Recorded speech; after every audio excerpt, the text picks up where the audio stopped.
Pegue a sua Bíblia, por favor, e junte-se a nós em mais uma aula do programa Encontro com a Palavra, que estuda a Sagrada Palavra de Deus. Na aula passada demos ênfase às perguntas feitas por Deus ao homem no paraíso. Essas perguntas podem ser encontradas no 3º capítulo do livro de Gênesis. A primeira pergunta que Deus fez ao homem foi: onde você está? Essa é uma pergunta bastante profunda. Talvez você já tenha ouvido falar de um jovem que invadiu uma casa. O dono da casa estava voltando, esse jovem estava no quarto. Sem saber o que fazer, o arrombador se fechou no armário. Quando o dono percebeu que sua casa havia sido arrombada, pensou em verificar o que foi roubado. Ele abriu o armário e deu de cara com o ladrão. O dono da casa ficou chocado e perguntou ao jovem que estava no armário: escuta, o que é que você está fazendo aí, rapaz? O jovem respondeu: bem, todo mundo tem que estar em algum lugar. Essa história, além do humor, tem a nos ensinar uma verdade. Podemos ver que a verdade é que todo mundo tem que estar em algum lugar. Quando Deus iniciou o seu diálogo com o homem, perguntando ao homem: onde é que você está? Ele estava tentando mostrar ao homem que existia um lugar onde ele deveria estar. É por isso que Deus fez essa pergunta: onde você está? Todo mundo tem que estar em algum lugar. Todo mundo deve estar em algum lugar. Mas onde nós estamos e aonde devemos estar? Nunca esqueça desse princípio. Gênesis explica isso como era para que possamos aprender como é hoje. Isso representa a comunicação com Deus. Deus é sempre o iniciador da comunicação entre Deus e o homem. Você já escutou a voz de Deus lhe perguntando: onde você está? Hoje em dia chamamos isso de crise de identidade. Quantas vezes você viu já as pessoas dizerem: quer saber, eu não acredito que estou no lugar onde deveria estar. Acho que Deus me quer em um outro tipo de trabalho, ou Ele me quer em outro lugar. Essa pergunta nos leva para uma outra pergunta. A outra pergunta que Deus fez ao homem foi: quem te contou? Quando Deus perguntou: onde você está? A resposta do homem foi: eu ouvi a sua voz.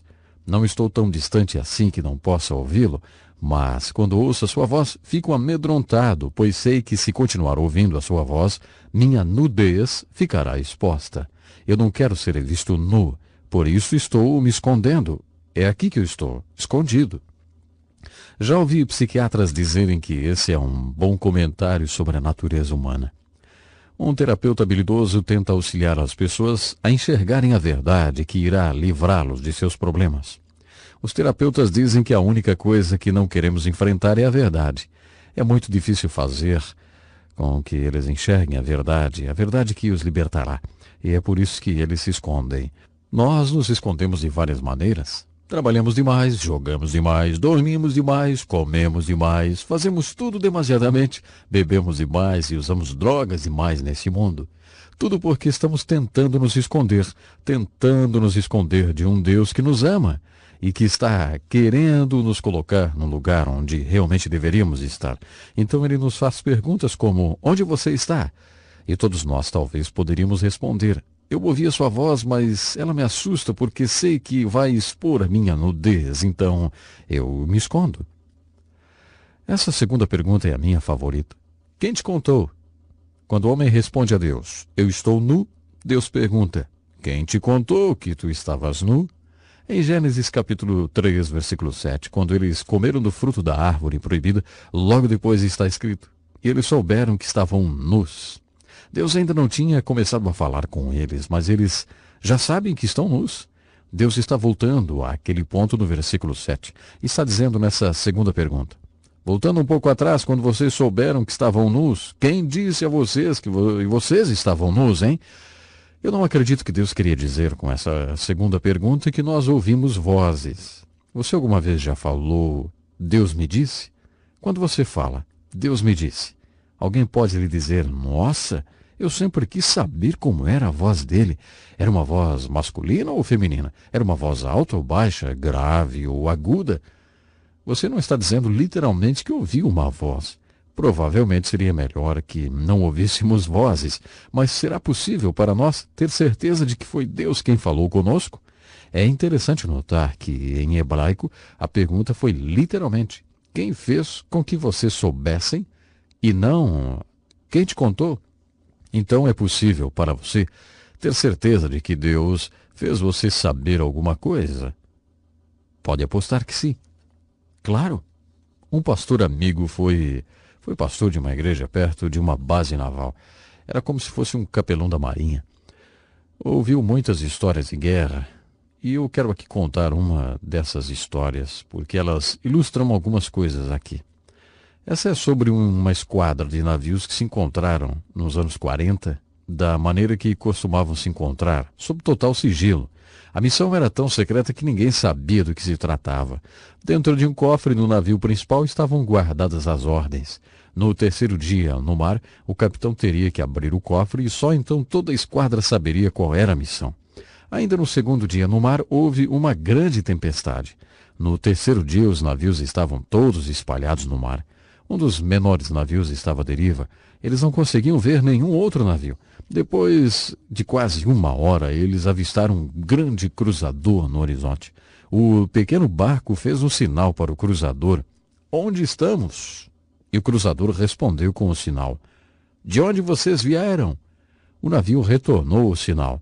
"É confidencial." Então o cruzador sinalizou de volta. "Onde vocês estão indo?" O navio retornou o sinal. "Não sabemos."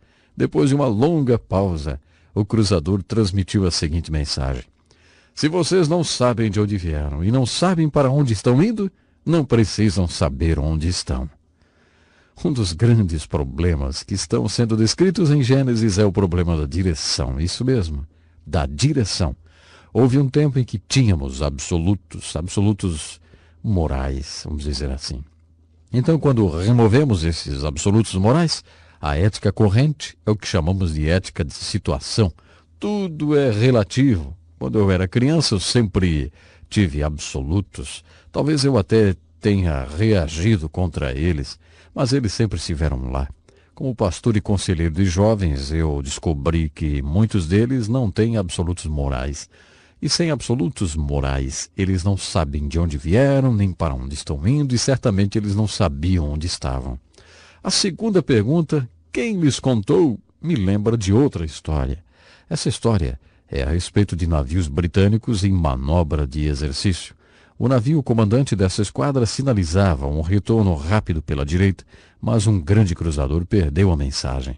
O cruzador saiu da formação e manobrava com dificuldade para retornar à linha com os outros navios. Uma mensagem veio do navio comandante. "Quais são suas intenções?" O comandante do grande cruzador que saiu da formação sinalizou de volta. "Minhas intenções são comprar uma fazenda." Ele sabia que não estava indo bem na marinha, portanto, ele iria sair da marinha e comprar uma fazenda. A aplicação dessa história, e todas as minhas histórias têm uma aplicação. Bom, mas a aplicação para essa história é: de acordo com as Escrituras, a Igreja de Jesus Cristo, o corpo de Cristo, o povo de Deus no Velho Testamento e a Igreja no Novo Testamento, são todos como uma grande esquadra de navios viajando pelo mundo. No centro dessa esquadra, há um navio no comando, o Cristo ressuscitado. Esse Jesus Cristo que o Velho Testamento nos disse que estava vindo e que o Novo Testamento nos diz que veio, esse Jesus está vivo no planeta Terra através de sua igreja. Ele foi ressuscitado dos mortos, ele vive como Cristo vivo, ele é como o navio comandante no centro de uma esquadra. Ele nos manda seus sinais a todo momento. As pessoas nessa esquadra que se destacam porque nunca perderam os sinais. Acredito que as pessoas que são notáveis no corpo de Cristo não são notáveis porque perderam os sinais, mas porque conseguiram captar e obedecer os sinais.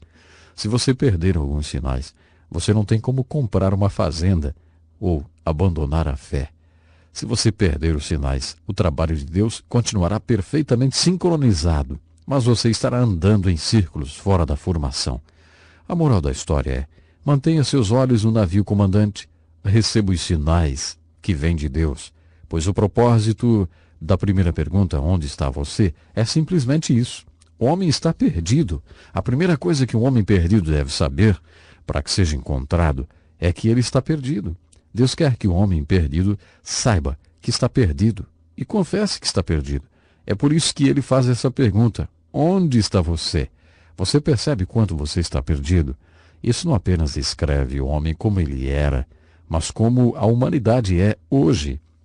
É por isso que Deus se comunica conosco. É por isso que ele diz: aqui estão as prioridades. Você segue as minhas prioridades e terá vida. Você terá a árvore da vida. Adão e Eva não seguiram essas prioridades e por isso eles nunca tiveram vida. Eles tiveram a morte. Essa é uma descrição de você e de mim. É por isso que queremos ir até a palavra de Deus. É por isso que queremos estudá-la. Não é porque queremos ser chamados de estudiosos da palavra de Deus, mas porque temos a oportunidade de conhecer a Deus, conhecer os planos de Deus para nossas vidas e realmente estarmos juntos no lugar onde Deus quer que estejamos. A quarta pergunta é: o que vocês fizeram? Isso traz à tona uma confissão do homem. A palavra confessar vem das palavras dizer e semelhança. Isso é exatamente dizer a semelhança. Literalmente é isso o que confessar significa. A confissão é uma concordância com Deus. É fazer essa pergunta: Deus, o que tu tens para me dizer sobre o que eu tenho feito? Quando você sabe o que Deus tem a dizer sobre o que você tem feito, então você diz a mesma coisa que Deus diz. Você concorda com Deus. Isso é confissão. Deus quer que confessemos e para nos fazer confessar, Ele nos fará essas perguntas frequentemente. Ei, o que você fez? Ele sabe o que você tem feito. Ele quer que você perceba o que você fez. E Ele quer que você conte para Ele. Em Gênesis capítulo 3 temos a comunicação entre Deus e o homem, porque Deus nos ama. Quando tomamos as decisões erradas, quando falhamos em atravessar positivamente nossas crises, quando decidimos tomar nosso próprio caminho, Deus não nos abandona. Ele vem a nós, amavelmente, Ele vem a nós com essas perguntas. Onde você está? Quem te contou? Você comeu da árvore proibida? O que você fez? Essas são as perguntas de um Deus amável tentando nos guiar de volta ao lugar onde deveríamos estar. Se você sabe que não está onde Deus quer, e você sabe que não está ouvindo a voz de Deus, mas a voz do mundo, entre em contato conosco. Temos um livreto que queremos lhe dar gratuitamente, que lhe mostrará como começar a ter um relacionamento com esse Deus que nos ama. Olha, eu aguardo o seu contato e o nosso tempo hoje já acabou. Até o próximo programa. Este é um estudo escrito pelo Dr. Dick Woodward, na voz do pastor Edson Bruno.